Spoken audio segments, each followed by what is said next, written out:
Quel métier! Non mais c'est vrai, c'est un vrai métier. Pour moi, c'est pas vraiment mon métier. Hein. Bon. Ah, oh, pardon. Ah, bonsoir.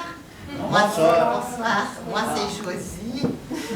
Pour les personnes qui viendraient de nous rejoindre, je suis la vieille pie VIP. Non, artiste, ce n'est pas vraiment mon métier. Non, voilà, le soir, je suis artiste, mais la nuit... Je suis... scientifique. Pire même, biologiste. Je n'y peux rien, je suis née comme ça.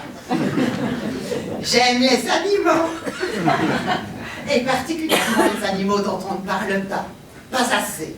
Par exemple, les cloportes. Les cloportes sont tellement mignons. Oh, qu'est-ce que je m'identifie à ces bêtes-là? Alors, les cloportes, ce sont des crustacés. Et comme tout crustacé qui se respecte, les cloportes ont un exosquelette. Un squelette externe. Donc ils sont tout durs à l'extérieur, mais tout mou à l'intérieur. Qu'est-ce que c'est mignon!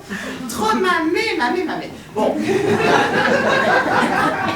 D'un autre côté, comme le disait mon vénérable grand-père, le dur, ça ne dure pas.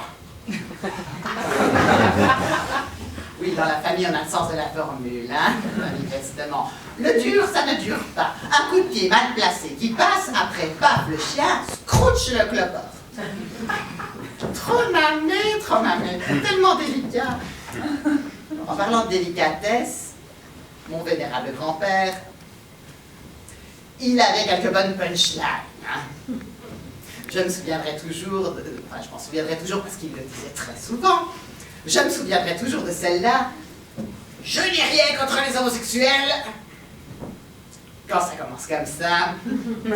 Je n'ai rien contre les homosexuels, mais je trouve qu'on devrait tous les mettre dans un grand hangar et les laisser se débrouiller entre eux.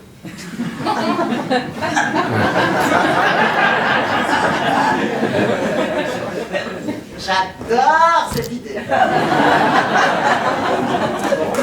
Revenons à nos cloportes. Les cloportes, oui. Parlons de leur mode de vie. Leur mode de vie, hein. Ce n'est pas un choix de vie, ce n'est pas un choix. C'est un mode de vie, mais ce n'est pas une mode. Bon, bref, parlons de leur vie. Les cloportes vivent la nuit. Qu'est-ce que je m'identifie à ça? Les cloportes vivent la nuit. Ils se rencontrent dans les coins sombres, dans les recoins humides, dans les caves, dans les saunas, non, pas dans les saunas, dans les, comment on appelle ça, sous les pierres, dans les écorces des arbres, dans les saunas, non, pas dans les saunas, dans le houmous, dans le humus, ouais, les soirées mousse dans les sous-bois. Bon, je sais ce que vous êtes en train de vous dire. Ah oui, mais je sais, c'est bien sympathique les soirées au mousse dans les bosquets, j'ai pas bien compris cette histoire. Mais... Est-ce que les... Oui, c'est tellement d'émotion. Bon, si ça fait toujours cet effet-là. Non, mais une question à se poser, c'est est-ce que les cloportes ont une vie sérieuse? Est-ce que les cloportes veulent des enfants? Vous avez le droit de vous poser ce genre de questions. Je suis là pour y répondre. Parlons des enfants. Parlons procréation. La femelle cloporte porte une poche spermatique. C'est un réservoir à sperme. C'est un sac à foutre. Poche spermatique dans laquelle le mâle de l'extérieur vient déposer sa semence et puis après elle va piocher dans sa poche pour féconder de ci, de là ses petits ovules, histoire de faire des petits un peu en veux-tu, en voilà, et voilà. Mais la nouvelle cloporte ne porte pas dans sa poche et dans son corps que les futures cloportes. C'est le moment où ça devient un peu attendre. Elle porte dans ses cellules le mal d'ailleurs. Une bactérie qui s'appelle Wolbachia. Wolbachia, on dirait le nom d'un groupe de heavy metal. Wolbachia.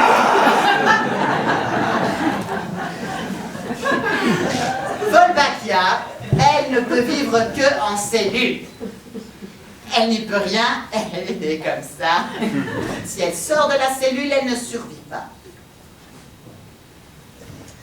Donc elle tourne un peu en rond dans sa cellule. Hein. Pour se propager, c'est pas super top top. Si la cellule se multiplie, ce qui est le propre de la cellule, c'est cool. Jusque-là, on revoit les bases. Hein.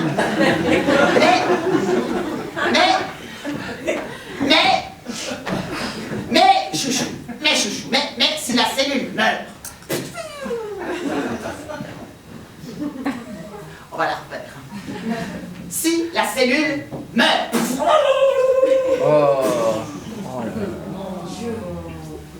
Encore une fois. Qu'est-ce qu'on fait quand la cellule meurt?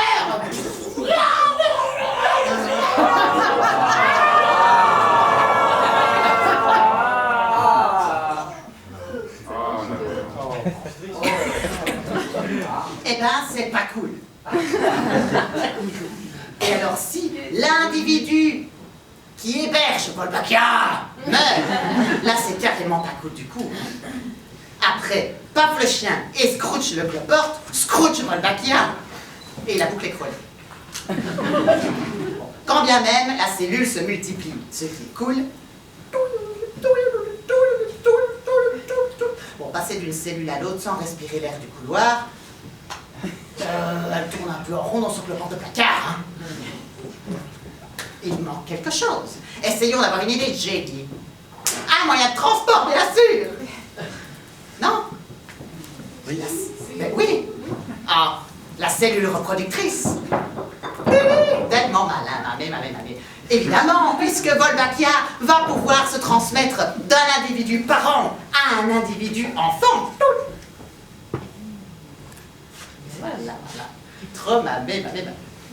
Dans les cellules reproductrices, nous avons deux modèles. Nous avons l'ovule, confortable, spacieux, cosy. Et nous avons le spermatozoïde. C'est un peu petit, hein. C'est un peu serré, c'est un peu streux. Et Wolbachia, elle a un peu des goûts de bourge en matière de cellules. C'est la Bernard Tapie des bactéries en cellules. Que dis-je? C'est la Patrick Balkany des bactéries. Wolbachia. Donc vous comprendrez, mes chouchous, que Wolbachia a quand même vachement plus envie d'être dans un ovule. Mais si Wolbachia, elle se retrouve dans un cloporte mâle, oh ben il n'y a pas d'ovule là-dedans. Ah, bah zut. Bah où est-ce qu'elle va se foutre? Casse la tienne.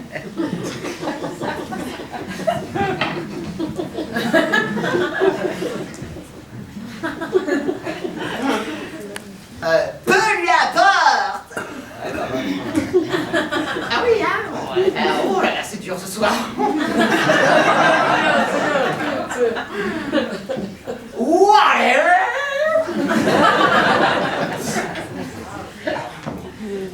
Elle va tout simplement transformer le cloporte mâle en cloporte femelle. Transformer le cloporte en cloporte femelle.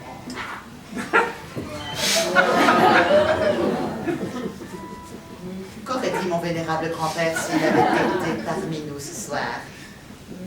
Le changement de sexe, c'est dû à une bactérie, mais c'est dégueulasse! En plus, ça se transforme en pathie comme une maladie! Mais non, papy, ce n'est pas une maladie, c'est un duplex!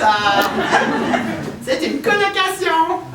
Parlons duplex, parlons durex! Parlons transmission!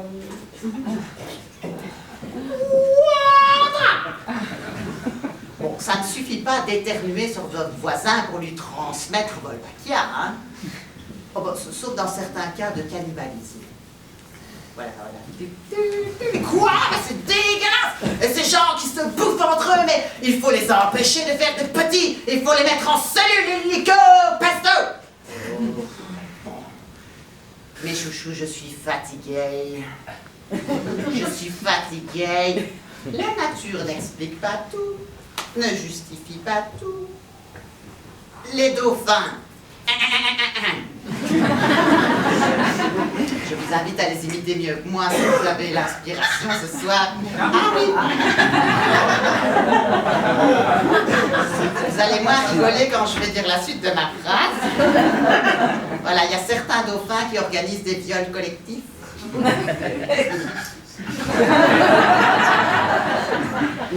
Soit on brise la glace, soit on casse l'ambiance. Alors, on a des mamans éléphants qui protègent leurs petits des attaques sexuelles des papas éléphants. Ah, et j'ai un collègue aussi qui a écrit un article qui a gagné un prix d'ailleurs, pour décrire un canard qui était en train de baiser un autre canard crevé. Oh. Et là-dedans, il y a une toute petite bactérie qui transforme le sexe de son hôte de temps en temps pour être un peu confortable. Ça va, quoi.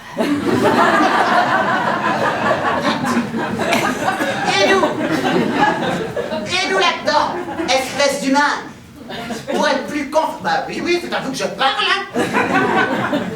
Pour être plus confortable dans notre cellule, est-ce qu'on n'a pas un peu transformé le monde pour en faire un immondice? Oh, c'est pas grave. Parlons des vraies maladies, celles qui font un vrai mal à leurs hôtes. Ce ne sont pas les autres qu'il faut stigmatiser. On revoit les bases ici, hein. Par exemple, les blessures de l'enfance. Tout le monde peut être porteur de ce genre de maladie. Et si on n'en prend pas soin, ça sointe, et ça grandit, et ça nous transforme. Moi, par exemple, qui suis un exemple, quand j'étais tout petit,